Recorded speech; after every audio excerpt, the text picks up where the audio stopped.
Hello, BookTube, and welcome back to another vampire special.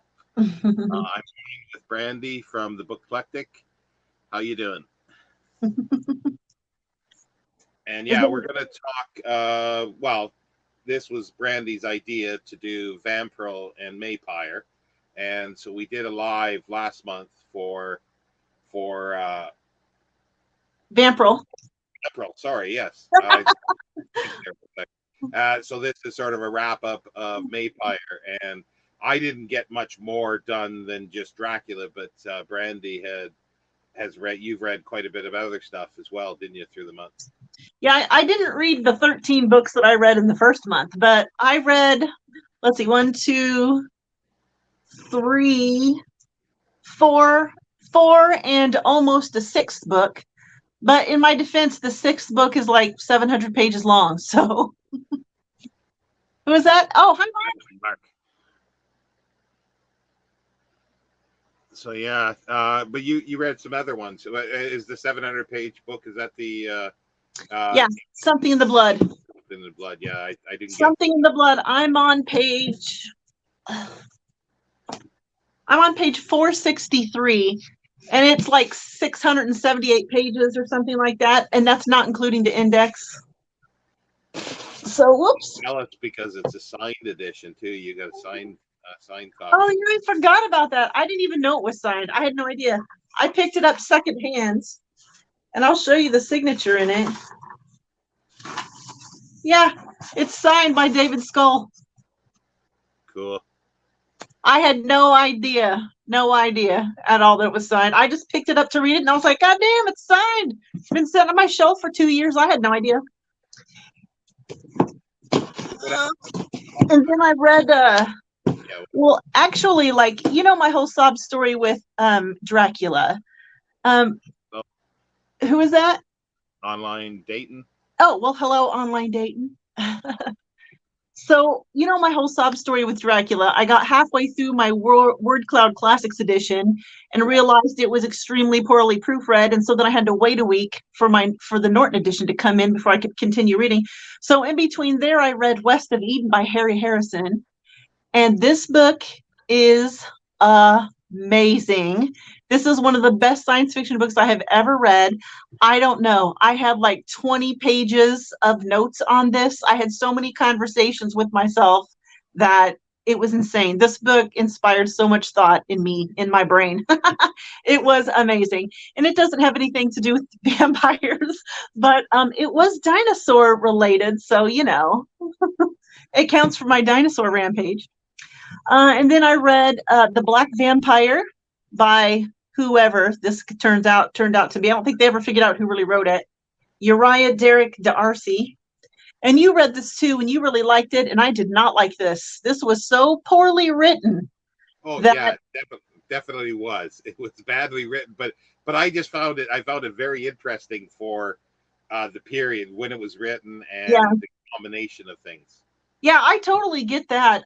It was just so badly written that I couldn't, you know what I mean? I was just like, I can't like this. I liked the idea, the vampire idea, and I liked what would have been a good story, premise, but it was butchered all to hell in this thing. I was like, whoever wrote this was like 12 or something. I don't know, but it was bad. And then I read Salem's Lot out of my little bind up here. This is actually a bind up of Carrie, The Shining, and Salem's Lot. And I read Salem's Lot. That was really good. Okay, what's this one? Sometime. Conversations with yourself are great. In my case, it is the only time I am guaranteed an intelligent interaction. Mark, I'm so sure. Very funny. And then I started Drafts of Dracula. As you can see, I got like 20 pages in. And then I really kind of lost interest in it in favor of Something in the Blood. So Something in the Blood, this is fantastic. I was telling you earlier, I'll just repeat it here so whoever's watching, can hear that input. But I do not like David Skull. I have decided. He did the notes in my Dracula, Norton Dracula, and I didn't like the notes in it. And this is an entire biography of Bram Stoker written by him. And I don't know. This is really, really good. It's really thorough. I mean, he does a fabulous job. I am loving this. This is going to be, well, it's going to be 4 stars, but it should be a 5-star, except David Skull is too liberal with his opinions in here, and I don't care for that.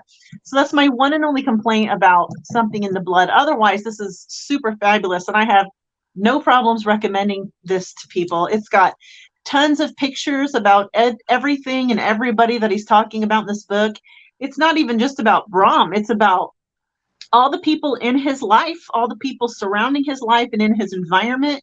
You really get like such a really good feel for the times and the specific crowd that he was interacted with, and so it really gives context to Brom's life. And I just love it, just love it. I can't imagine it's going to change. I mean, I'm almost done now, so it's probably going to stay that good all the way through. So yeah, that's really good. But start that probably in a week or so, I think, and just do it slowly. Yeah. Way behind. It's really good. Shawn, that's definitely a you book. That has you written all over it. You're going to love that. Oh, and I've had some acquisitions too. So you noticed I was holding up this book, but I actually read this on the Kindle edition. Yeah, I was wondering. I saw the look on your face. You were like, what? You have the book? Yeah, I just got it in the mail today. I don't know if the person who sent it to me wants me to mention them in the videos or in the live here, so I'm not going to say who it was, but somebody sent this to me. Along with, they sent me, this is a first edition too. I was thrilled with this. I opened the box and I was like, oh, totally thrilled. And then they also sent me this, The Ultimate Dracula. Yeah, I've got that. Do you have this one? Yeah. It's got some really promising authors in here. I'm just going to run down the list of authors. Shawn, obviously but I'll read the authors for whoever's watching. We've got Leonard Wolf, A Happy Birthday Dracula introduction. And then we've got Anne Rice, Dan Simmons, Ron D., Ed Gorman, Heather Graham, Steve Resnick Tem and Melanie Tem. I am not familiar with them at all. Philip Jose Farmer. I'm really looking forward to that one. Edward D. Hawk, H-O-C-K, or H-O-C-H rather, or Hotch or Hawk, not sure. Janet Asimov.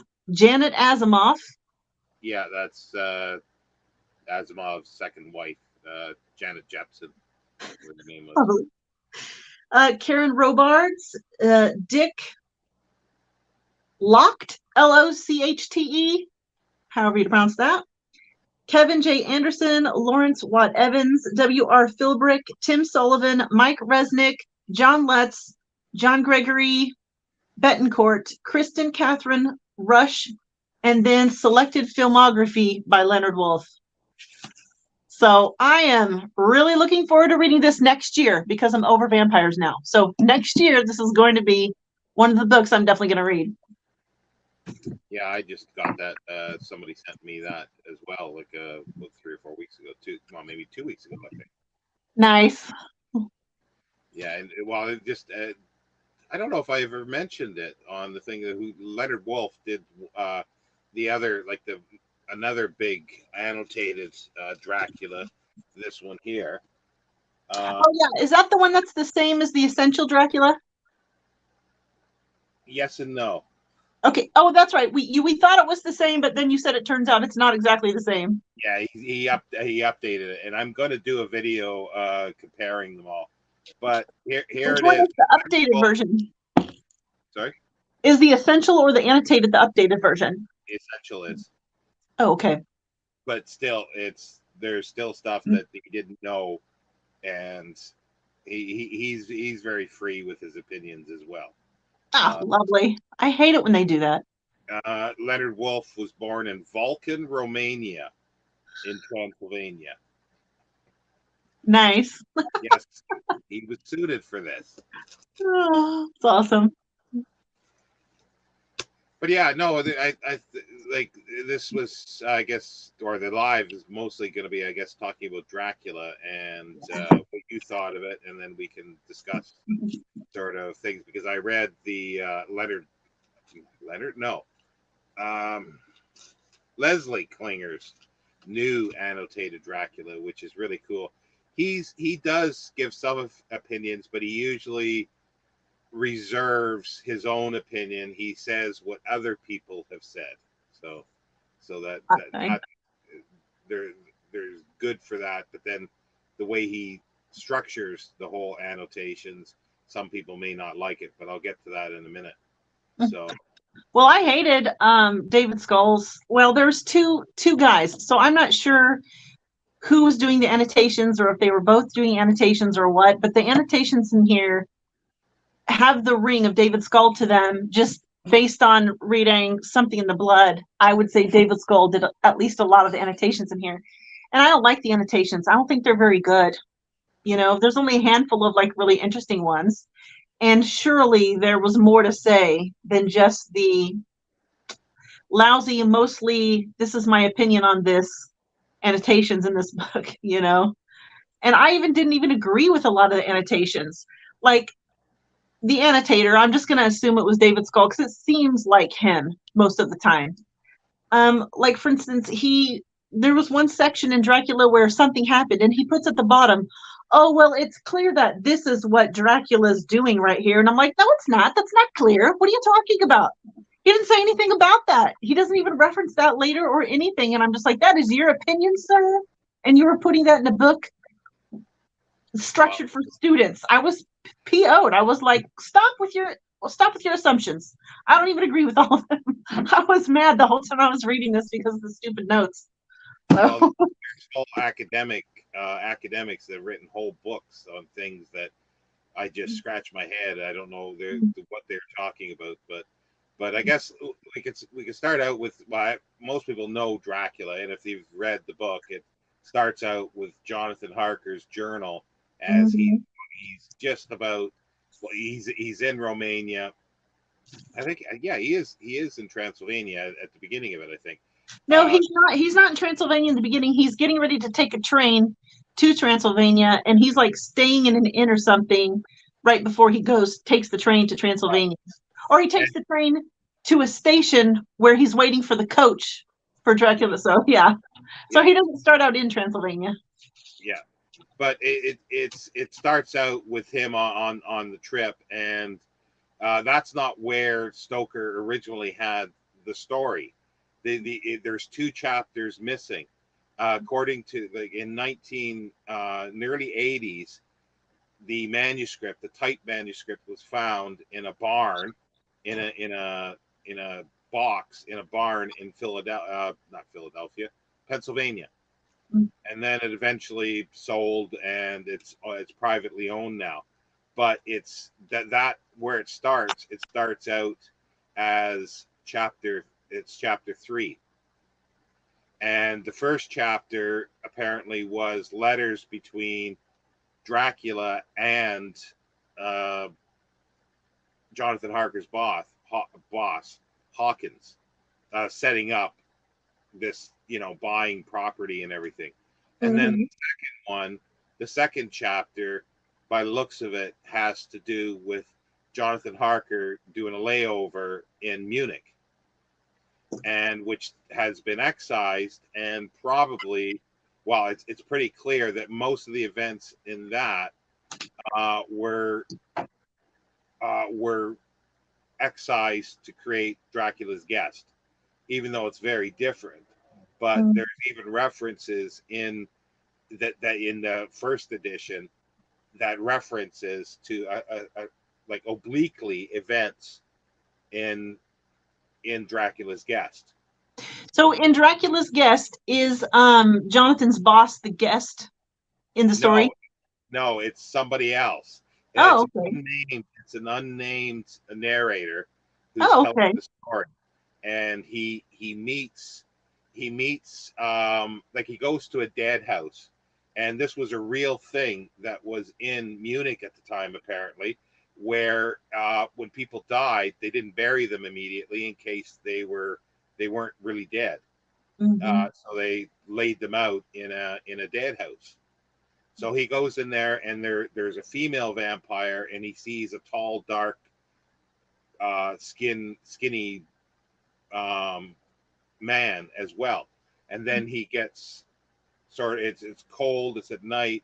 He gets sort of saved by a wolf in a sense. A wolf lays on top of him to keep him warm and licks his neck, and he's got a wound a bit on his neck from the wolf. And he gets saved by the army because Dracula has sent a letter to the manager, I think it is, of the hotel where he's staying, to say, take care of my guest. So, and they know that he, like Jonathan, or well, no, the guest, this The guest, guess. Yeah. sort of goes out to this ghost town, and he gets lost in a sense. So Oh. the other guy was afraid, I guess, of getting the wrath of Dracula. Decides to get the army out to rescue him. Mm. So and then he travels on, and then it ends, and he's traveling towards Dracula. So it's pretty clear. And the other thing is too that in the manuscript, there's places where he strokes out a whole bunch of lines, paragraphs even, or sometimes just words. But there's one where he talks about the wound on his neck, and he tells Dracula that a wolf kept him alive with his heat. So that's pretty clear of what that was. They didn't change it. It was changed at some point, Right. whether Stoker changed it, or he started to change it. It was published after his death, and Florence Stoker wrote an introduction to it. She might have fixed it up, or the publisher did. They don't know where or how it got its final form. But Right. but yeah, so there's so much stuff that's really neat in the book that is referencing to oblique references to stuff that Stoker took out Mm-hmm. when he left it in the first edition Yeah. accidentally, and he screwed up with dates as well. There's a lot of dates that are screwed up. It's Mhm. just it's kind of wild, but it still works because with all these errors, and because it's an epistolary novel, I think it still works because these things happen when people are writing. They make mistakes. Right. So it's built in foolproof. It's Right. built in foolproof. Like Bram Stoker's mistakes play into the spirit of the book. Yeah. Yeah, that's sort of a general thing that I wanted to say about it. But what did you think of the whole story though, and the Oh, characterization? I loved it. I loved it. I thought it was great. It took me just a minute to sort of really like it because in the early portion of the book, I thought it was going to be, hi, Brian. I thought it was going to be, I thought there was going to be a lot of sexism happening, but that turned out to not be the case. So I was really impressed with it, actually. And I was really impressed with Bram Stoker's really sort of progressive portrayal of women in that book and of the friendships between men also, and of men in general, really. I mean, he has men crying in the book, you know and actually having genuine affection for each other, and they're not afraid to hug, and I really, really liked that. I was like, good for you, Stoker, you're ahead of your time. Yeah, I'll just go for a couple comments here now because this is the newest one that Brian put. Um, there's differences in both, and I'm going to do a video that's going to compare them as well. There's some essays and other things that are new in the new version, the second edition, but then they took out some stuff from the first edition, and some of the contemporary reviews are different. But I'll go into more detail with that when I there's a lot of bits and pieces I need to clean up of reading a few of the essays and the other annotated versions because I've been reading like 5 or 6 other annotated versions while I was reading Dracula. So, and it's kind of confusing at times. But let's go back to Brian's first comment here. Glad you're over vampires, Brandy. Now I can admit that my childhood dream was to be a vampire hunter or an astronaut or the longest shot of all, a space vampire hunter. The space vampire hunter, love it. Online Dayton says Empire of the Vampire by Jay Kristoff was a cool vampire book. I've got that, and I do need to read that. That is one that I need to read. Alexis saying hi all. Not at the vampires per se, but like the immortality part. If someone needs to bite me to be immortal, I'll take it. But Alexa, do you really want to drink blood? That's kind of cringy. That's what you have to do to be a vampire. I don't want to live forever anyway. I'll just die old. So yeah. Well, the thing that's interesting is like I do see, you see so many interpretations of Dracula, and a lot of them say that it's misogynistic with the characters. The male characters are sexist, and I go, yeah, they are sexist and everything, but they miss the part that Mina is the smartest one of the whole group, and if it wasn't for her, they would never have defeated Dracula. Yeah, and Mina's shouldering the entire emotional burden of all of the men, plus her own emotional burden. Like that's portrayed very clearly in the book. I mean, all the men are coming to her with their fears and their anxieties and crying on her shoulder about them, and she's giving them solace and comfort, and she's carrying the burden of their fears and their anxiety on top of her own. I mean, she's the one who's been bitten by the vampire and is in danger. So yeah, she's clearly the strongest of the characters in that entire book.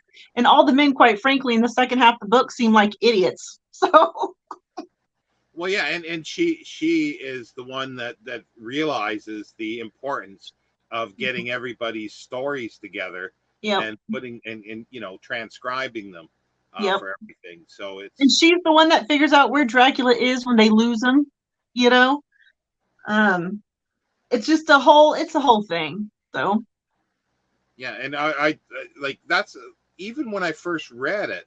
I don't know if it was when I first read it, because I read it when I was quite young, so I don't think I knew anything that people talked about it. I think it was later that people, after I'd read it, people were saying all this, and I just couldn't see it, and I thought I might have missed all that stuff. And then when I read it again, I still didn't see it, and I didn't see all the sexual stuff that's in it either. And I think sexual stuff? Yeah, that's what I mean. I think there's people no reading sexual stuff in that. I know that they're reading into it. Like there's a scene that they break in on Mina, and her husband at that point is Harker. He's asleep. He's in a stupor, and Dracula is trying to force her to drink blood from a wound that he's created in his chest.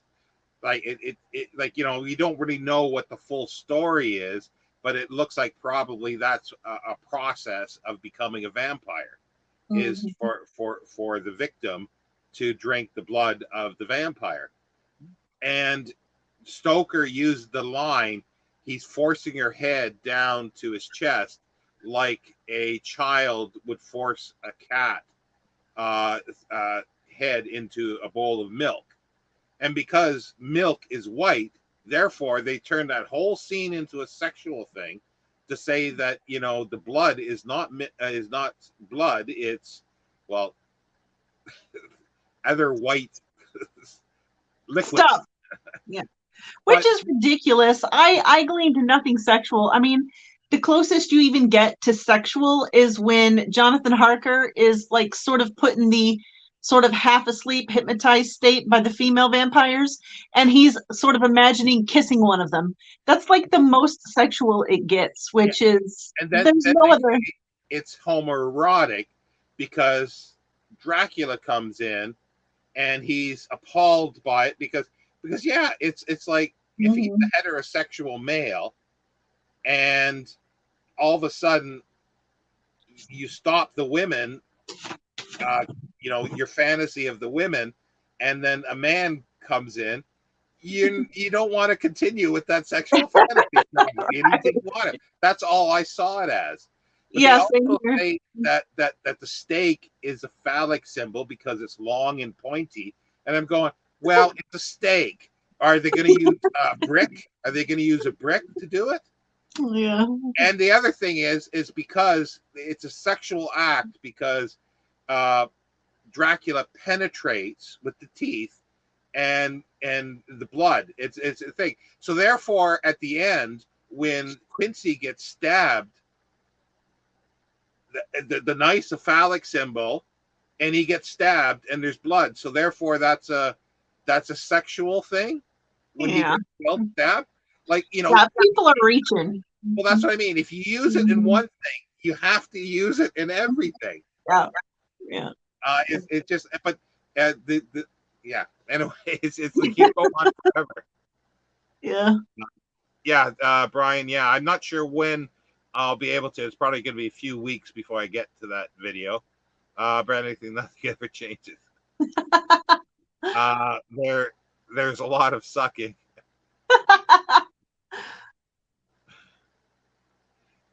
Dracula is okay.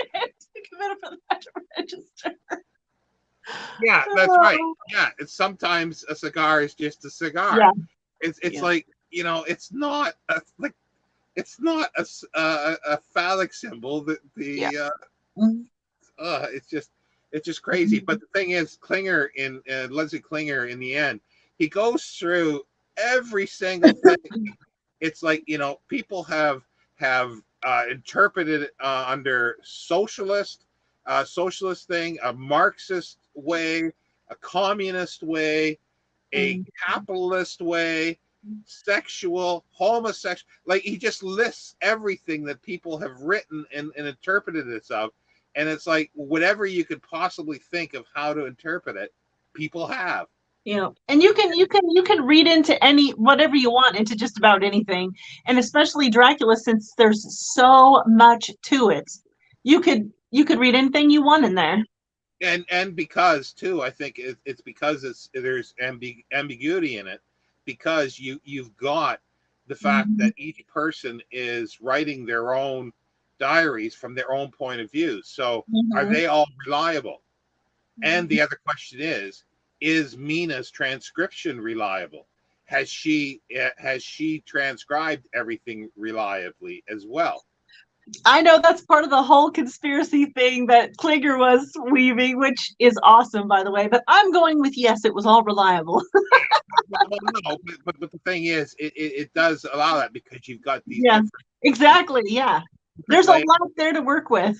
Yeah, and that's the thing, that's a good segue for Klinger's annotation. Like, he writes this as if Dracula's story is real. Everything is like there was a real vampire, but that possibly, like, Mina did make changes for this stuff, or between the time that these papers got to Bram Stoker, changes were made, and then while he was writing it, changes were made again by the vampire, because did he actually die at the end? That's a bit of a question, because his death at the end is not the same method as everybody else. But let's point out too that they each died differently. Like, Lucy died one way and looked a certain way. The wives died a different way and looked a different way, and then Dracula died a different way and looked a different way. So, I think they're reaching with that whole "did Dracula survive" business. Well, it's the one thing is that Van Helsing was saying, and you pointed that out, where he says that they revert to, after they get the steak or whatever and the head cut off, they revert to whatever the state of the corpse would be at that time. Right. So, but it's basically the steak and the head cut off for that to happen. Right. Now,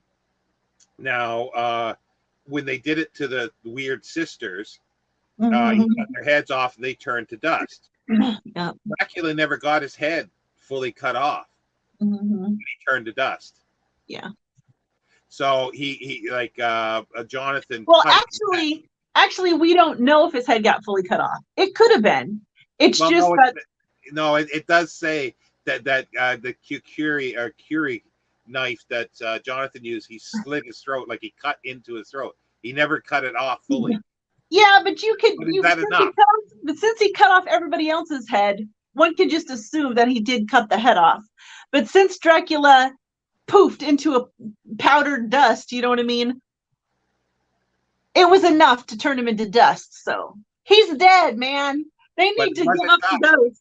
Was it dust, or did he turn into a mist again? Because the whole thing is too that they actually think, and I think there's some evidence that Stoker was possibly thinking of a sequel if it worked. So he left it open possibly, so he could have come back with a sequel and said that, well, he didn't die, and Well, because since of that, he didn't write that sequel, Dracula's dead. Those people need to give up the ghost. I know, but the whole thing is, and then so people have taken this because there is that little bit of wiggle room.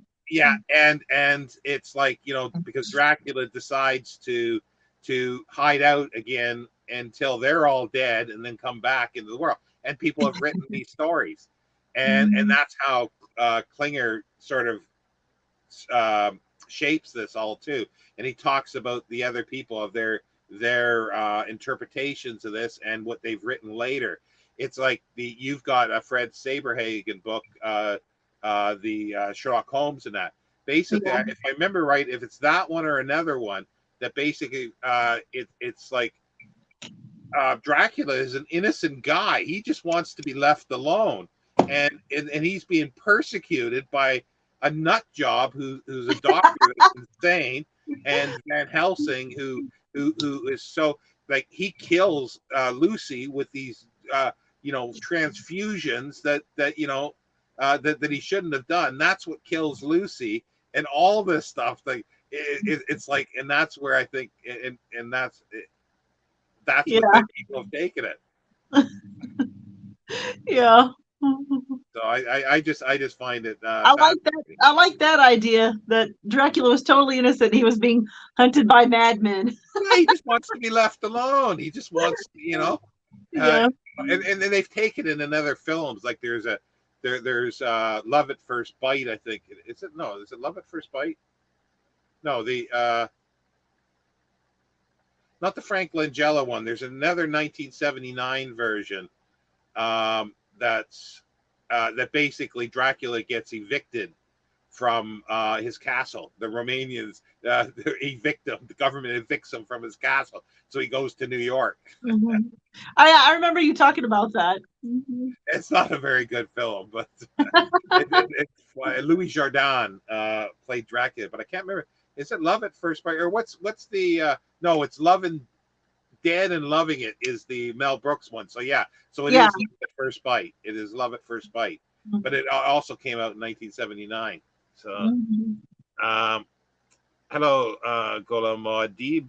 Happy Saturday to you. Spaminator. Dracula clearly represents the complex relationships between bread and raspberry jam. Neither one of you can prove that I'm wrong.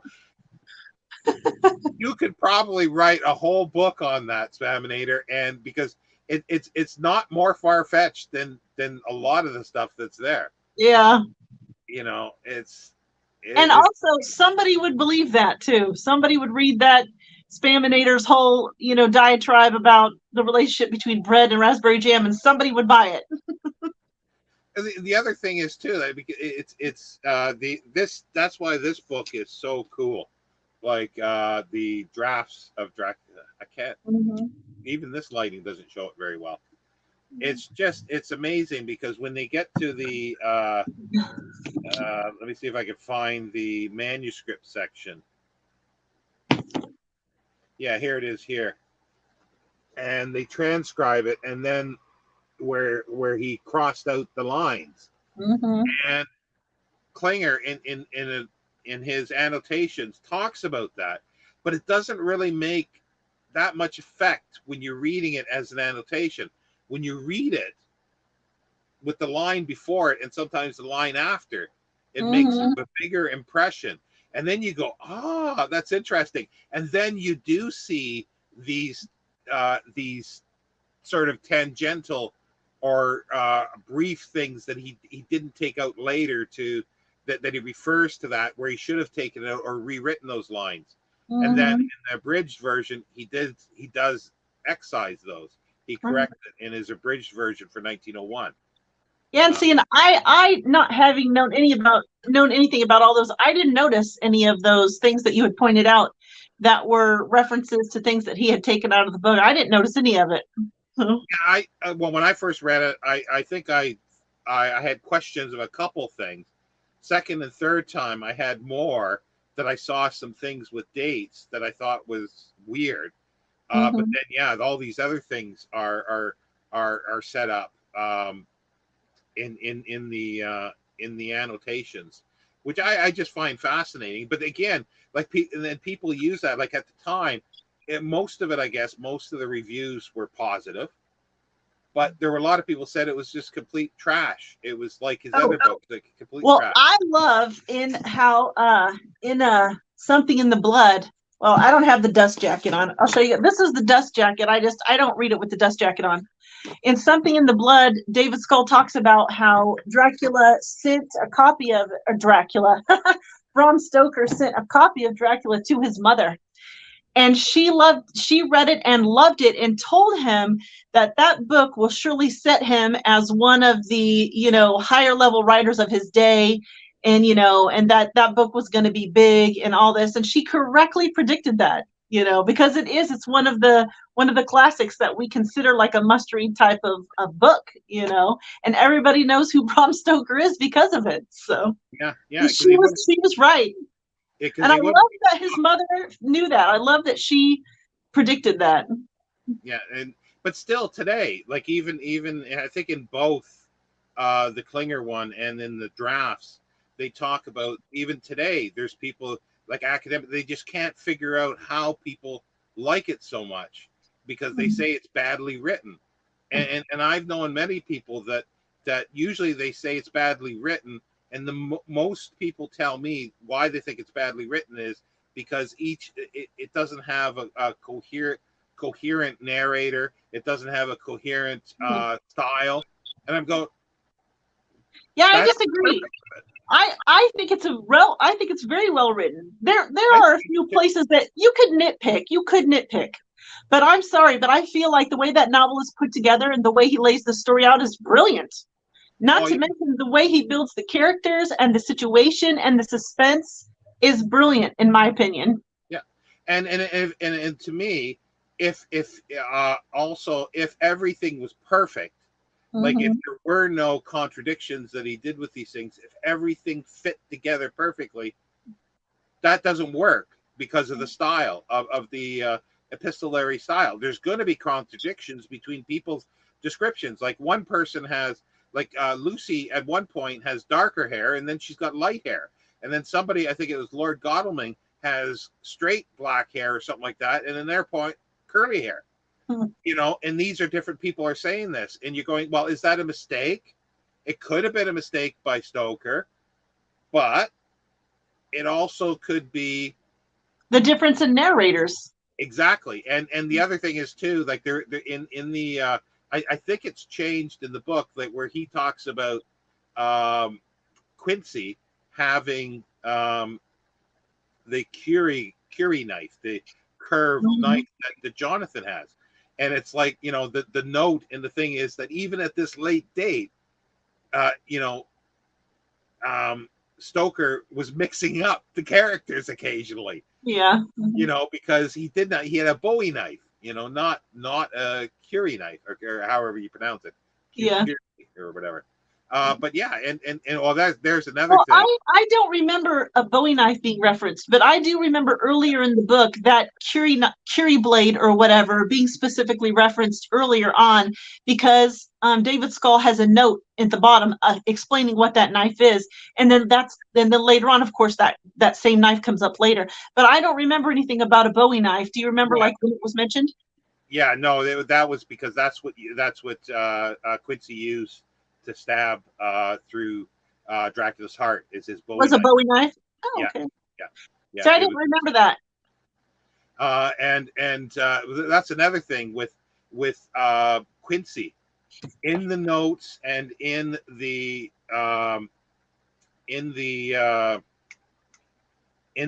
typescript of the manuscript. Quincy had a bigger role. He had a bigger role, and is that in the drafts of Dracula? yes, yeah, oh, yeah, cool. Okay. Yeah. He obviously had, but they don't really know what the full extent was. But at one point he goes to Transylvania, and he writes. He's got notes and diaries and letters that Mina is supposed to have transcribed. What would those have been? And the other thing is, there's been there's a lot of things that fuel this conspiracy theory about him. Is that, there's questions of, he's supposed to be such a good hunter and a good shot, and he misses the stationary bat, which is Dracula on the outside windowsill. And people wonder, well, how could he have missed that? How could he have missed that? And when you look at, sorry, go ahead. Yeah. And then when you look at the notes, his first name for that character was going to be Brutus. So that fuels the thing that actually Quincy was in league, actually, because then he goes out and he hides in the shadows, and to see if he says he was seeing if he could see where Dracula went, but people were saying, well, he was just trying to hide from everybody else. So they're saying that he was actually in league with Dracula. And that's maybe what maybe Stoker was going to have this, but it's unknown. But it's interesting. He missed because it was nighttime. Yeah, but he's a good shot. But the thing is, you can't see anything at night. And then because he was called Brutus, was that he's in league with Dracula, but then he sees the tide turning, then he turns on Dracula, and he stabs him. Like Brutus, and then the other theory is that Quincy is actually a vampire. Yeah, they're reaching. But the thing is, but you do have to admit that these are these little things that people have picked up on for the, if you want to call it, discrepancies, and they've run with them. And that's what I like about this, because it opens it up. It's for so much. Well, it does leave a lot open to interpretation. It really does. There's just a lot there to work with. Mark is saying here, Ceausescu had a habit of evicting people from private residences in Romania. Lexus is laughing at Spaminator's idea. Gola Muad'Dib, did you see the Nicolas Cage Dracula movie Renfield? I thought it was pretty funny. Is that the new, the separate one? I don't think I've seen that. Yeah, it's a Gurkha knife. That's actually what it is. The Kukri knife is. I was just looking at the end here to see if it made reference to the knife. Oh, it does. It says a Bowie knife right here. Yeah. He had parried with his great Bowie knife. Yeah. Interesting. Okay.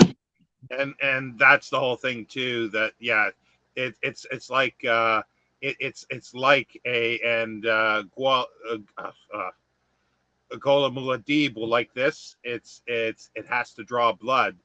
It must be spill blood before it's sheathed. Basically, once drawn. That's like the what are the knives called on Dune? I don't remember. But anyway, that they have to spill blood. They have to I think do blood as well. Hold it, Shawn. Are you saying Dracula is not real? That's the whole thing. It is real because he's still out there, possibly. Because he got the vampire, and the thing is, before he was named Dracula, the vampire was going to come from Styria, the same place as Carmilla? Yeah. But then somebody suggested to him that, Transylvania is a good place. And he finds the name Dracula from Vlad Tepes, and he liked the name. So he shifted everything there. And you can see it in the notes where that starts changing as well. And it's really cool how that works. And that's why, like, everybody says, oh, it's based on Vlad Tepes. No, he's used some of the stuff once he decides to place it there, but the inspiration was it didn't come from that. Yeah, it didn't come from that. Sounds sexual pulling out. That's exactly what people are saying, and it's like it's sometimes just a knife. There's just so much stuff, and people have gone through, because there's the dates in there. People have been trying to figure out when these events are supposed to happen. I think 1893. There's a couple years that the dates match. With the days of the week that are showing. There's about 2 or 3 years that go back to 1880 something as well. So some people have taken the earlier 1880s date, and they've run with that. And basically, for Dr. Seward's character, who is jilted by Lucy, and he becomes insane, and he becomes in 1888. He uses his skills as with his surgery knives as Jack. And what's his name? John Seward, and his nickname is Jack. Yeah. It's kind of cool. Yeah. But the thing is, and people even gone further than this, not just looking at the dates. They look at the phases of the moon. Like, where Stoker says that, there was a full moon that night. And they look and they found out, and they go, well, there was no full moon on that night. And there's only a few dates, and nothing corroborates. And sunset and sunrise, the tides, when the tides went up. People have they've gone into so much detail on all these things. Every time he says something about astronomical things, or the sunset, or the tides, and people have tried to match it up to the date when it actually was happening. You know what I think is hilarious is that there's all this academia on Dracula, and then there's all these just regular people discussing Dracula, reading it over and over. Like, everybody has read Dracula pretty much, you know what I mean? It's still a widely sold book. It's, has it ever been out of print? I don't think it has. And I love how David Scull talks about what Bram Stoker says in one of his letters, is he literally was not trying to write some wonderful piece of literature. All he cared about was writing something sensational that people would read and buy it so that he could make money, and that's all he cared about. Well, you see, I think it's because of the epistolary novel structure. Because if he did it as a normal narrative story, it would have carried as well. Yeah, because you would see all those faults in it easily, and you go, "Oh, that's a bad writer." Yep. And you know what? When I read a modern epistolary novel, I hate it. I have not read a single modern one that I like. The only epistolary novels I've read that I liked were Frankenstein and Dracula. So Clarissa's good so far. It's Chris Knife. Thanks. It's new. Dracula's familiar. Goes to therapy for abuse. Oh, that's kind of cool. That's awesome. Film. That's awesome. Thanks, Gareth. Glad you're. So your dad's birthday was yesterday. Nice. Yeah, that's the thing. Yeah, Marcia. Yeah, that there sold like hotcakes. Yeah, the Beetle. I can't remember his first name, Marsh. But yeah, that's a fabulous one, and it's tangentially a vampire-ish story. I'll tell you what, don't talk about the Beetle. I have the book and I haven't read it. I'm really, really looking forward to it, and I'm going to read it practically blind, so you're not allowed to talk about the Beetle. Okay. I got to reread it again myself. So sometime. The other thing, like, there's so much that you could talk about this. There's so many things that I find interesting, and people have. Yep. Richard Marsh, yeah, that's it. Richard Marsh is the author's name. Now, Shawn, when we were talking earlier, I was telling you how, like, my favorite narrator in the book is actually Dr. Seward. I love Dr. Seward's voice. And then, of course, my second favorite would be Mina. But did you have a favorite voice in Dracula? Ooh. Swales. Swales? I love Swales. Oh. Well, not seriously, but I did like Swales. Let's talk about Swales for a minute. I had to read.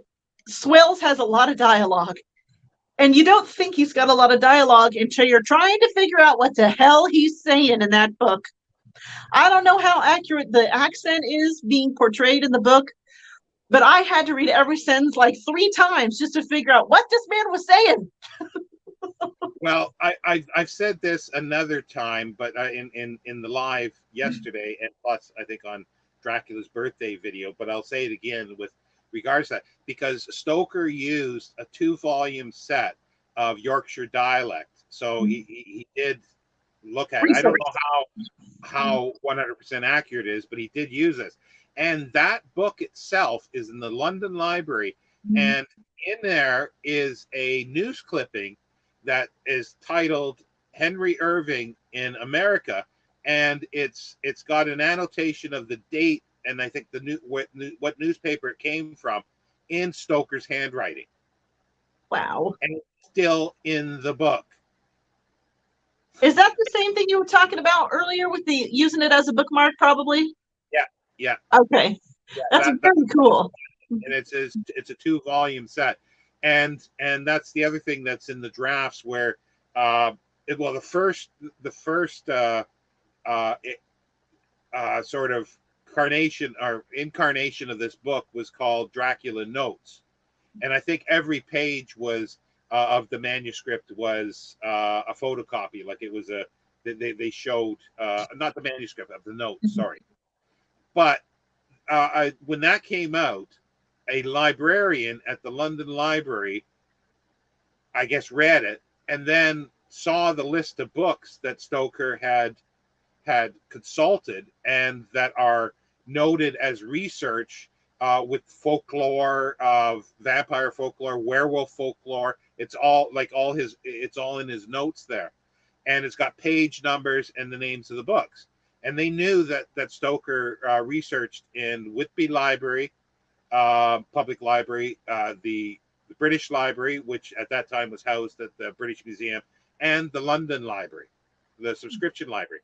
So the London Library librarian started pulling off some of these books and found that there's margellana on the pages that Stoker writes, and they found out that that's his handwriting in these books. That's the margellana. And also where pages are dog-eared and bent over match the pages that he talks about. I just find that quite fascinating. It is fascinating. What book did you read that in? That's in the drafts of Dracula. Oh, okay, cool.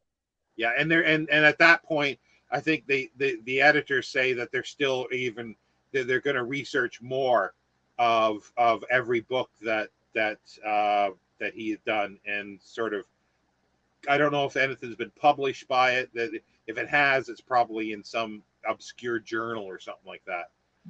But I just find that fascinating. And like I say, this is 100 and some years later, and people are still doing stuff, and they're still writing. Like, there's still books come out. Look at Dacre Stoker, his great grandnephew, is writing. He did a prequel or co-wrote a prequel and a sequel to it.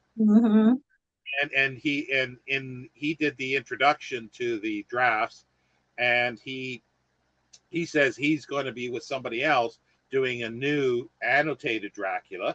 This is 2019. Oh, that Dacre Stoker is going to be doing an annotated? Yeah. Oh, cool. I want that version. With the new material. It's not out yet, so I don't know when it is, but he's also going to do the abridged version from 1901, which was published by Archibald Constable and well, the dual public, but a constable. But it was published with a Arthur Conan Doyle novel and another novel as well. And I don't think it's been ever reprinted. So that'll be cool to see the abridgment, because Klinger goes through and says what was abridged. But again, when you don't read it in its context, it doesn't make, or didn't for me, make the impact that it does when you see it all together. And then also he's going to do another annotated version of the play. It's only been published once in the UK here. I've got a copy of it. But yeah, and it's just continuous. And like Klinger says, it's probably, people are going to be coming up with new interpretations of everything as it goes on, new pastiches for the future. And it just, well, I'm sure that's true. Yeah. I want to talk about, because there's something that came out in 2000.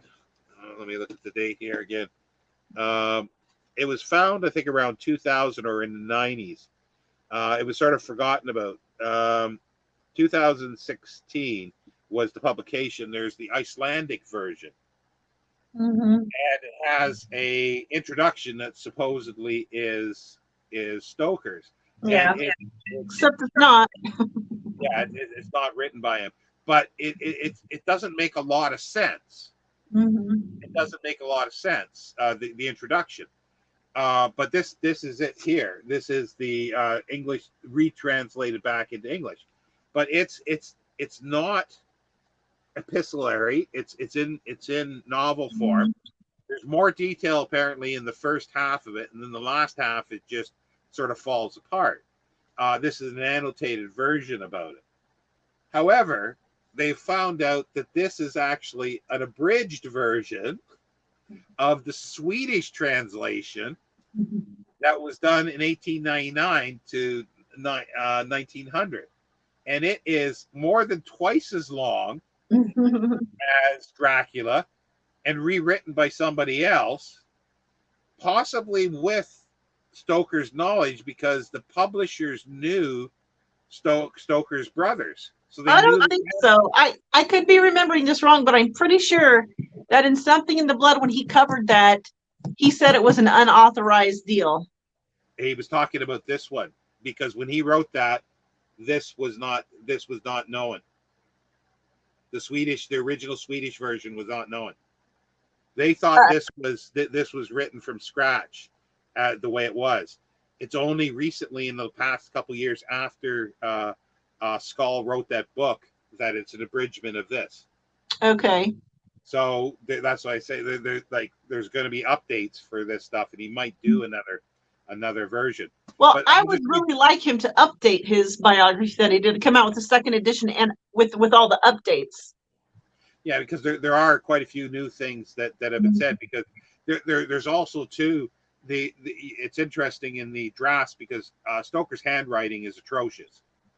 Everybody who's looked at these have interpreted some words differently.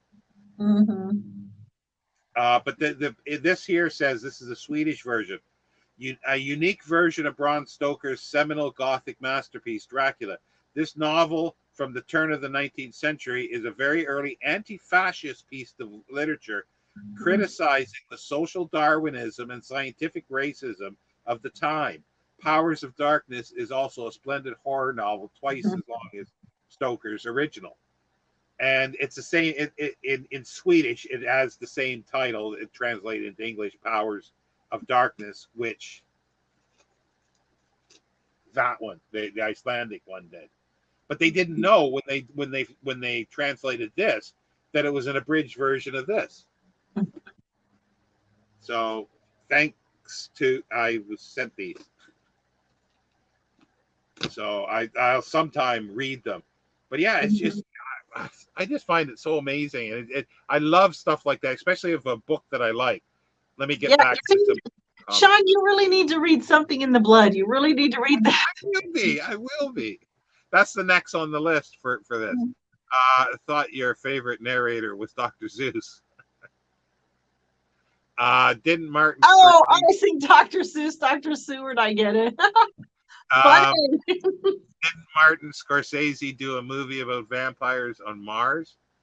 Yeah, there is something about vampires on Mars, but I don't know what that is. Maybe somebody else will be able to answer that. Mark goes on to say, perhaps, or personally, he sounds a bit of a dick writing in library books and dog-earing them. So I know. I was thinking that too. I was like, man, I hate to think that Bram Stoker folded over the corners of his pages and wrote the books.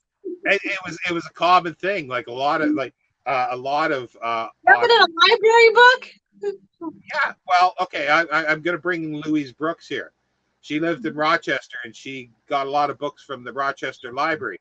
And she would and these were memoirs and books about Hollywood and about a lot of people she knew, and she knew the situations. She would underline in pen and put bullshit and stuff like that. So it's got a long history. That's hilarious. Spaminator says, on a serious note, I'm a horror junkie. I've read every flavor of horror fiction, good and bad. Dracula had some of the creepiest dread, including inducing scenes I've read. That's subjective, but worked on me. Yeah, no, I agree. Like it is creepy, and it's like reading it for the first time, especially I think in 1897, it must have creeped people out. It must. Oh, speaking of, like, I don't really find Dracula to be particularly creepy, but there was one part in that book when I was like, this must have freaked the Victorian age people out when they read this, was the description of Lucy's face when they see her as a vampire for the first time. That was pretty horrific. I was like, wow, if I'm reading this and thinking, geez, you know what I mean? The Victorian people must have been absolutely horrified reading that. Yeah, I don't quite remember. I remember one time where the undertakers, and this is the thing, this is where my memory is a little faulty at times because I'm reading all these annotated versions and where the stuff's been cut out or from the that's in the notes or in the manuscript. But anyway, one of the undertakers at some point in some version says something, oh, she's very beautiful, and you know she'll be considered a good thing for our service, our undertaking service and stuff. And that's a little creepy. That line is pretty creepy. But I'm pretty sure that's in the original. I mean, in the first edition, and then it was taken out in the abridged version. But you see, Klinger says, like, you know, Dracula, the vampire, actually sort of looked over Stoker's shoulder and told him what to take out. That's what happened. That's hilarious. Well, I've got something to add to that. I'd forgotten about it. I actually started looking for the page because I made a note here somewhere when about the description of Lucy's face. So I thought if I could find it, I would read it because it's just a short little paragraph. But while I was looking for that, I came across another part where I'm talking about how it's creepy. And it's where they were waiting in the graveyard for Lucy to come back. And Dr. Seward gives this description about how all of this, because they're just waiting there in silence, about every creak of a tree branch and every rustle of a leaf is like this amplified noise to make it all creep. And I was like, yeah, that's awesome. It like took me back to being a kid and like walking home from a friend's house at night. And you know, you're walking fast because it's really quiet and you're by yourself and you're walking home in the dark. And it's just like every little rustling tree, you know, leaves and the creaking of the branches and everything seems like way louder and things that you don't even notice during the day. So I thought that was amazing description right there. And then the other thing, this is for Mark. Oh, I'm sorry. Go ahead with your thing and then I'll go. Yeah, no, it just reminded me of being in the cemetery because there's been long discussions of what that cemetery was or where that cemetery was. It's generally been viewed as being Highgate in London, but it's too big because it's actually called a graveyard, not a cemetery. Book and it's probably a fictional graveyard. Well, possibly, yeah, but like I think Klinger does mention that somebody has found a church that matches kind of The the church description. that they describe, and then there is a graveyard that sort of matches it as well. So it's probably uh, makes sense that it could have been that one, Yeah. not Yeah. Well, I got to add this for Mark. So I can't remember what video where I saw Mark say this, but at some point Mark said, that in all these classics, they use ejaculation as an adjective. And he made some smarty pants comment about everybody ejaculating in the past, And so I have a note here on page 155. Here's the obligatory ejaculation on page 155. Every time I'm reading an old book now, I come across ejaculation. I got to make a note about it because I'm never going to be able to look past it now because Mark said that. Yeah, there's lots of ejaculation in Sherlock Holmes stories. Yeah. Here's another example in chapter 26 of an inconsistency, a specific event, instance.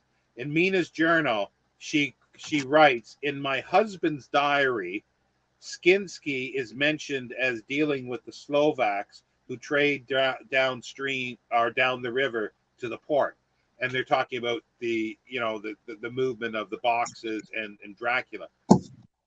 However, in the published version, Jonathan doesn't talk about that. Yeah, he doesn't at all. Yeah. But that was taken out probably from the thing, but then Stoker did not meticulously change that. But the other thing is, I don't know, with Klinger's text is based on the first edition with all the errors in. Like there are times where the error, or there's one time anyway that Mina is actually written as Nina, Nina. Mm-hmm. So that's a typo in the thing. Yeah. I don't remember seeing that. If I saw it and if I noticed it, I don't remember it now. Chances are it's been corrected because it's somewhere around 1912 or 1913, there was a corrected version that was done that apparently is the basis for most published versions now. So I don't know if it was corrected. Yeah, I don't know. But there's lots of things like the dates as well. He corrected all that in the abridged version as well. But again, all this kind of stuff fuels the conspiracy file. Well, you got to, if you want to read something, actually it may not be the Saberhagen that you've got, the Sherlock Holmes one. It could be the very first one called the Dracula tape. Oh, I think that's what it is. I don't know because I haven't read that one yet. So I think actually just a memory now. I think that's the one where he tells his story, his true story. Yeah, Fred Saberhagen did. But the thing about the typos and stuff, even in Klinger's book, in his new annotated Dracula, his notations, there's typos in the annotations as well. Spacing and stuff. There's words all strung together. It's really weird. But it's out of print now. Like you had found it's out of print, and I wonder if he's actually working on a new edition. He could be, because that's, like I say, there's all this stuff. But then again, if he's doing it and Dacre Stoker is doing it, it's going to be another one. It's like how many? Like I've got. Let me grab the things that I've got here.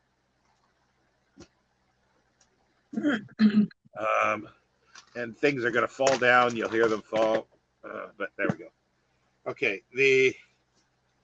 let's move this out of the way. We've got the new annotated Dracula by Klinger. Then we got the Leonard Wolf one. That's why it was called the new annotated, I think, from Leonard Wolf's. But before that even was the Essential Dracula, but not the Leonard Wolf one. The Essential Dracula by Raymond McNally and Radu Floescu, who who did In Search of Dracula. They're the ones that found sort of the notes and wrote about the notes first time, and they wrote this In Search of Dracula to say that it's Vlad Tepes. They muddied the waters, but this is theirs with Frank Langella on the cover. Frank Langella. And then there's the updated Essential Dracula, and that's with Willem Dafoe on the cover. Is that from a movie? Yeah, that's from Shadow of the Vampire. It's okay. Of filming Nosferatu. Right. So he updated that. And then another one I've got is Clive Leatherdale, who created Desert Island Books publisher, but Desert Island Dracula Library, and he did another. Wow, that's crazy. Annotated one. And it's got a lot of annotations, like as footnotes. And I'm still working through this one because I was only partially dipping into this, but I want to now go through all the notes. And it's interesting, but he gets into a lot of the sexual stuff. He really thinks everything is sexual. Of course. But I love on the back of this that they've used a writing here. And it's the same on the edition that I have of the Mummy book that Stoker wrote. It says Clive Leatherdale is an authority on Dracula.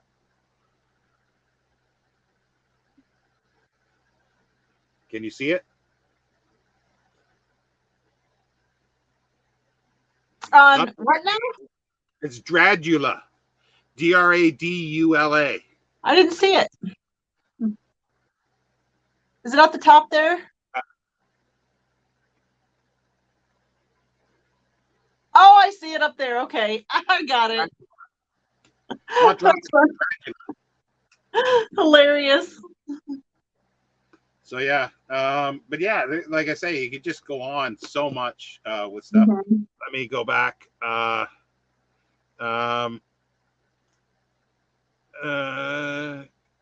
Spaminator says also the child eating thing subtle, yeah, which makes it all the more effective. Yeah, but see, that's the thing.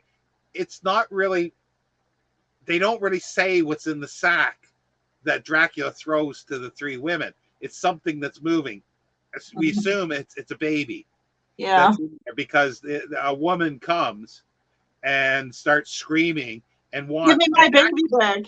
Yeah. And actually, she's screaming and wants Jonathan to bring him back, to bring the baby back, because Dracula dressed up in his clothes and started walking through the town. Yeah. To make it look like he's the vampire. Why they would believe it after centuries of Dracula being there, I don't know, but yeah. Surely ejaculation comes across you, not the other way around. God, Mark. I've ejaculated with emotion on more than one of Shawn's streams. Hello, everybody. Yuri, hello.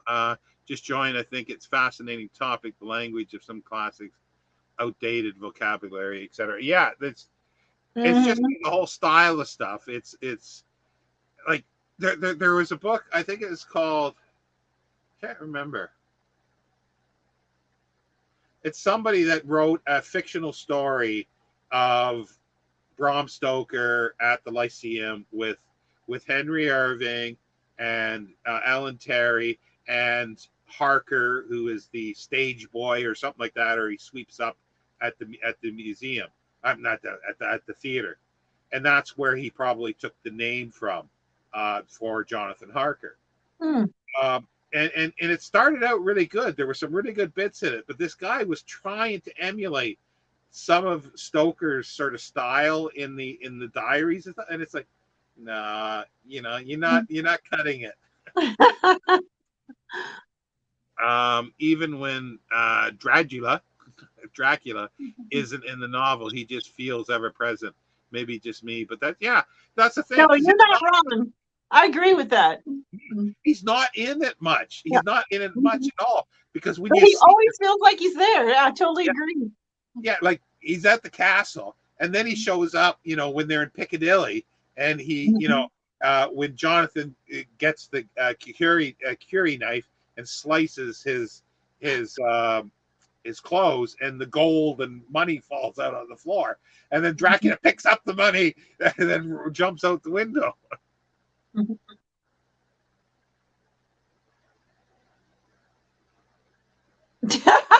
not sure. Yeah, Steve needs to be here. Yeah, Steve was probably at the old Odeon in Leeds. Yeah, he said he was going to be doing something during the live.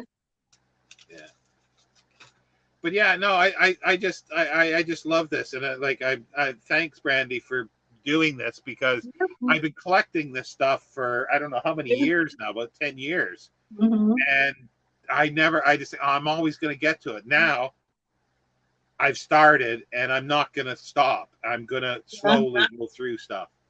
Well, I'm a super moody reader, and I had 36 freaking vampire novels, and I was like, I gotta read some of these vampire novels. And so I'm over the vampires now. I'm ready to go back to dinosaurs and pirates and book track next month. Book track. Okay. Well, like I said last night, at least that will cut down my watching of BookTube, because people will be doing book track videos. Yep. But no, I'm going to continue. There's other. Don't worry, Shawn. I'm going to throw you a Babylon 5 bone. I've got to dig those out. I've sort of misplaced them at the moment. I should be able to find most of them tomorrow. I think I've got to do a huge rearranging of stuff tomorrow, hopefully. But yeah, I didn't even get to all the. Well, I got to most of the. The other two that I wanted to read for sure was the David Scull biography, which I'm going to start reading soon, and then David Scull's what the heck is it called now? It's the one or Dracula to stage from book to stage to screen or whatever, like the whole sort of history of going from play. Yeah, and I've read bits of it. I've read about a quarter of it, maybe a third of it, but in different ways. I also wanted to reread. Well, I've read it all. I've skimmed through it. The Dracula or the Undead, the play, which is quite different. And it's actually quite funny. Oh, that's the one thing that I do want to say. The opening scene is actually very funny. I don't think he means it as being funny. In what, the play? Yeah, in the play, because obviously it's like, in the book, it's Jonathan Harker writing everything down in his journal. Right. And the play actually starts with him outside the castle. And it's like, there's stage thing. It says, enter Jonathan Harker, followed by driver of Kalesh, who is carrying a portmanteau and bag. Latter leaves the luggage close to the door and exits hurriedly. That's the driver, right? So, and Harker goes, hi, where are you off to? Gone already? Knocks at the door. Well, this is a pretty nice state of things. After a drive through the solid darkness and an unknown man whose face I have not seen, and who has in his hand the strength of 20 men, and who could drive back a pack of wolves by holding up his hand, who visits mysterious blue flames, and who wouldn't speak a word, and he could help, to be left here in the dark before a ruin. Upon my life, I'm beginning my professional experience in a romantic way. Only passed by exam at Lincoln's Inn before I left London. And here I am conducting my business, or rather my employer, Mr. Hawkins' business, with an accompaniment of wolves and mystery. Knocks on door. If this Count Dracula were a little more attentive to a guest when he does arrive, he needn't have been so effusive in his letters to Mr. Hawkins regarding my having the best of everything on the journey. It's just, it's hilarious. That's so bad. It's funny. Yeah, well, the thing is, he's getting in those sentences, he's telling Right. everything. He's info dumping. He's info dumping. Yeah, and it's just so funny because you could just see him there going, "Oh, jeez." Well, I can't say that the beginning of Dracula isn't funny because it is. The book, like the first 11 or 12 pages, where Jonathan, no cowboys, I'm not going to do June on the Range. I'm not a Westerns kind of girl. But like, in Jonathan Harker's journal, like every stinking entry he's talking about, like big long paragraphs about detailed description of the food he's eating, And then at the end of the detailed description, memorandum, must get recipe for Mina. I was literally laughing so hard that entire first like 11 or 12 pages that I was getting stomach aches. Well, yeah, well, that's the thing. That's what makes it so real for being a diary entry too. Yeah. And that's the other thing that I wanted to talk about, because he goes through Borgo Pass, and the description that he has of Borgo Pass does not match the real Borgo Pass. It matches another pass. So again, conspiracy theories, people trying to figure out why this is, why is he describing, and basically there's people that have concluded that the whole diary at the castle, going to the castle and at the castle, was not written there. He did not have a diary. He did not write any of this stuff. It was all written after the fact. These people and their conspiracy theories. But there is a few things that do kind of make sense, because when Jonathan, he's locked in his room and he sees the, I guess it's the gypsies or whoever it is that's moving on the thing, and he talks to them a little bit, and he throws out some letters that he writes to Mina. He writes to Mina in shorthand, which he keeps the diary in shorthand. Hello, Kitty. And Dracula gets these letters, and he sends on the one to Hawkins, his boss, Jonathan's boss, but he burns basically, or destroys the one to Mina because he thinks there's something wrong with it because he can't read it, and he thinks he's hiding something. And then he takes all his belongings when he's out of the room or when he's asleep, but he leaves the diary. Wait, I don't think he didn't take all the belongings, did he? He took everything. He took his clothes. He took everything. He did? Yeah, he took everything. Well, if that's true, then one has to assume he had the diary hidden. So yeah, that's what you assume. But again, that's created a bit of a question mark there of why that was allowed. And then the other thing is he winds up in this hospice in Budapest. I think it's in Budapest. Yeah. With brain fever, and he's penniless. But he went back to get all the gold, or a bunch of gold, so he could leave and climb down the side. I don't remember him going back for gold. Yeah, he says he's going back. He's going to climb, and he's going back to get the gold. And he's going to. Did? Yeah. Are you sure you're not getting that confused with the drafts? I'm pretty sure that's in there. I do not remember that. I don't know if I believe you, Shawn. Are you making stuff up? No, I'm not, because when he first goes down, when he first finds Dracula, like he gets into the room and he sees the piles of gold. Right. And it explains what Dracula was doing on St. George's Eve, running out to these blue flames looking for gold. Yeah. And that's another thing that is interesting, because one of that just reminded me that there are in folklore that vampires can be distracted by shiny things because they have obsessive compulsive disorder. Yeah. Mm-hmm. But yeah, no, it's just it's all like I say, you could just continue on forever. But there's more things here. No cowboys. Interview with the vampire. or I read Interview with the Vampire last week and was honestly surprised. It was very good for the most part. I had totally discounted.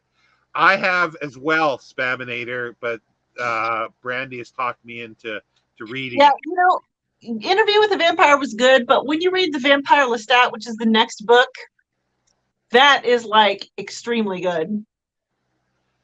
And then Alexis saying, Brandy, yes, I'm reading The Wagon Train to the Star series by Dan Corey for a book trek. Spaminator, I need to see that play with serious, highly paid actors. Someone make, yeah, it was done on, and I screwed up in the video. I said May 17th, but May 18th.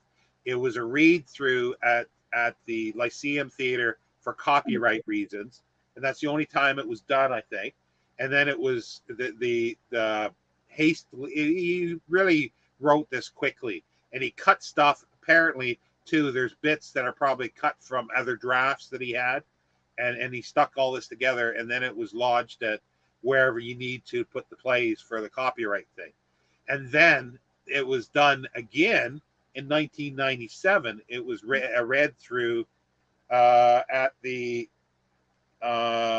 Spaniards Inn in Hampstead, and they read through this again there.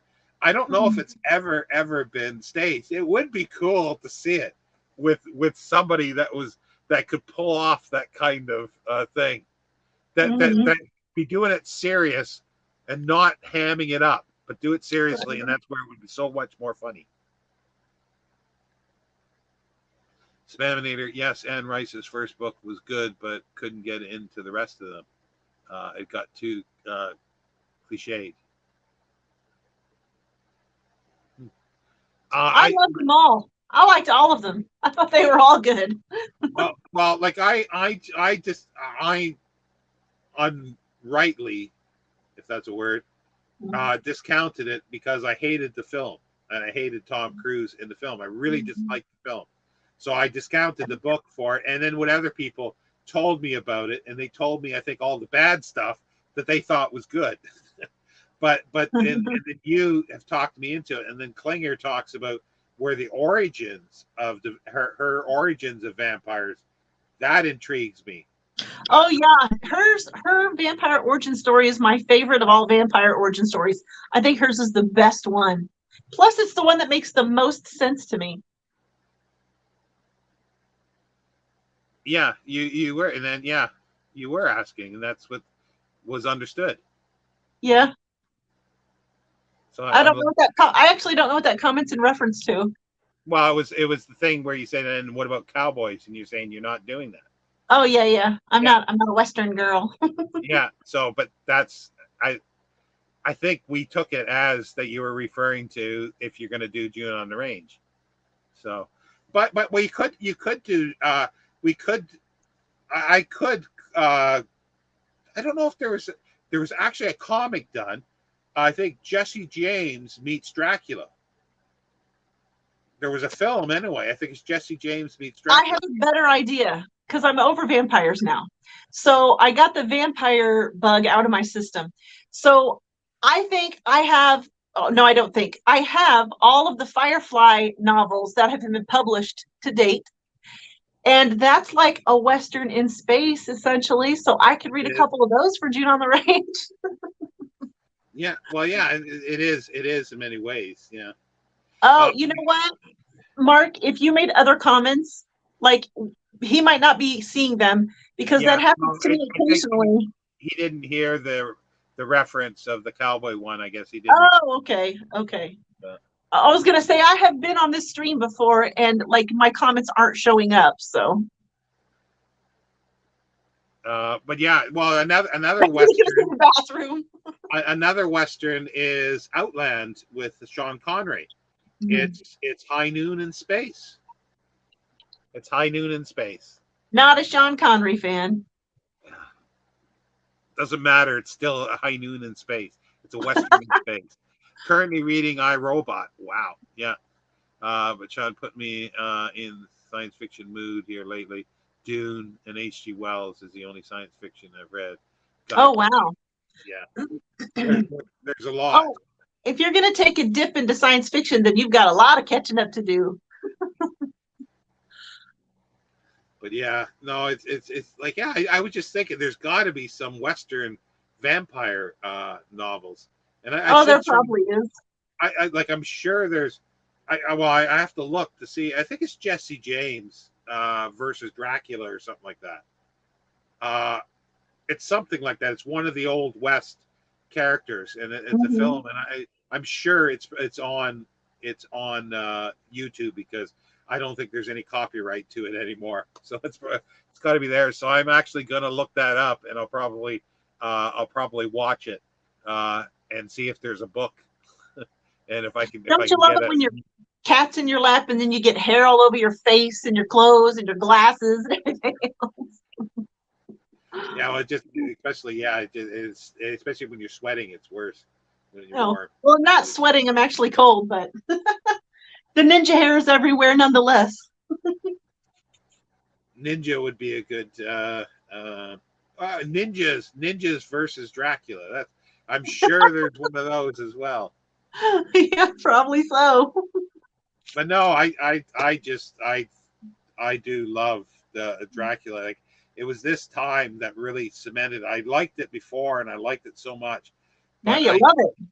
yeah, it's just like especially for something that I really like, and I can dig into all this extra stuff.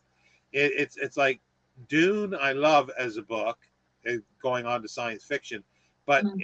Hyperion is one that Science. I think. What? I didn't say anything. I didn't hear what you. I didn't even hear what you That's said. because I didn't say anything. Well, But that's something that you could do something similar. You could read so much stuff around it. John Keats, religion, Teilhard der Chardin, the Omega Point, all sorts of stuff. So I love that kind of thing. There was a video from the early 2000s called Dark Watch. That was a vampire Western scene thing. Ah, okay. not familiar with it. Oh, video game. Oh, video game. Oh, a video game. Yeah. Well, that's why I'm not familiar with it. So yeah. So we're doing this again next year, aren't we? Yeah, well, I am, and I don't think you ever did tell me if you were going to join again.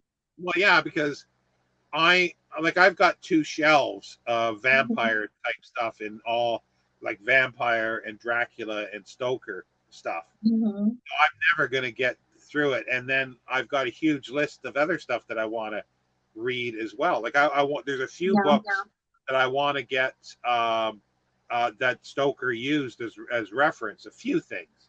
There's Mhm. one. It's I forget the woman's name. It's a 2 volume. Land Beyond something. It's like a travel log about Transylvania in Oh, nice. and there's a few other ones that are sort of like that that he used, and I thought they'd be kind of cool to read in their travelogue type thing. So Well, and I definitely have enough books left over to read next year. I think I've got 11 books left. So, well, I still got a lot of that because I want to now dig into more of the older vampire stories, like pre Dracula as well. Like I've read quite a few, but there's still lots that I haven't read. there's lots of stories pre-Dracula. Yeah, there's lots of vampire stories. Yeah, there's a Interesting. bit of stuff. Yeah, and Mhm. I want to reread in the full version of Varney, the vampire.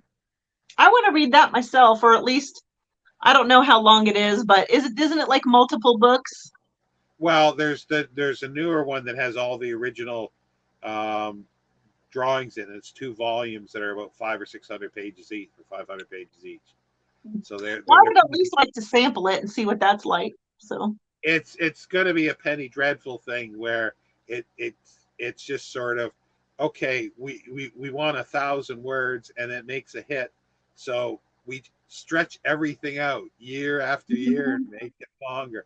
More things happening, like a mhm. TV show. Like I remember Vin was saying that in the group that we're doing with like the Penny Dreadfuls, and that was a perfect example of where you got a hit TV series, they flog it to death. Yeah. So, Anyway, I think we can pretty well wrap it up, unless there's anything else you wanted to say, Brandy, or does Nope. anybody else have any other questions? Any questions? The floor is open. So wait for a few minutes for some questions because they're always lag coming through. I was just trying to think if there was anything else to say, but yeah, no, I wanted to get to this, but it's just reading that first page again is just hilarious. You only think you have a lot of books to read. My local bookstore closes, and I bought out their horror section for the next 275 plus books. Wow. I feel dirty. Not me. I would feel the opposite of dirty. I'd feel excellent if I bought that many books all in one go. I'd probably feel orgasmic. Okay. Alexa says I gotta go. Bye. Bye, Alexis. Shows up at my door in the next couple of days and shows me his fangs. I'm blaming.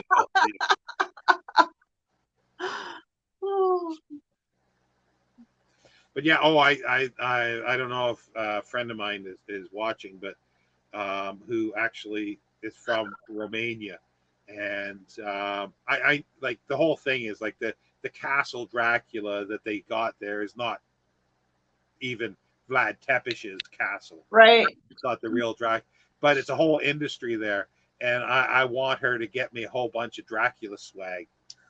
Just anything that any of the cheap, the chintzy stuff that they sell. It'd be kind of touristy cool. Stuff. What? The touristy stuff. Yeah, it'd be kind of cool to have. Yeah, it would be. Is Iroh supposed to be funny? Well, there are ones with the two roboticists. I can't even think of their names now. They're tongue in cheek and they're funny. Those ones, but the Susan Calvin ones aren't really aren't supposed to be funny, I think. But yeah, so thanks for joining me, and this was enjoyable. So I hope everybody else liked it, like us rambling on about various vampires.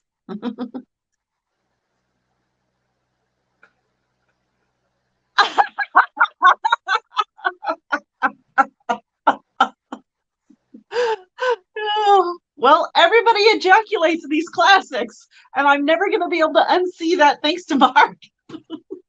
No, yeah, well, I noticed that so long. I think when I first read Sherlock Holmes, and I never even noticed it until Mark pointed that out. I was like, oh my God, he's right. Now, every time I'm reading a book, there it is. Hey, Shawn, I've just finished Lord Jim based on your recommendation. Thanks for that. Great book. Though it starts out really slow, deserves a reread. Want to continue reading, Con. Yeah, no, it is great. I sort of love this because you get about a third of the way through and you turn the page almost. It's almost this, and you go, and now the story begins. Wait a minute, what was all of that before? But no, it's a great book, and Conrad is well worth reading. Thanks, Mark. Any recommendations on the topic of Lord Jim?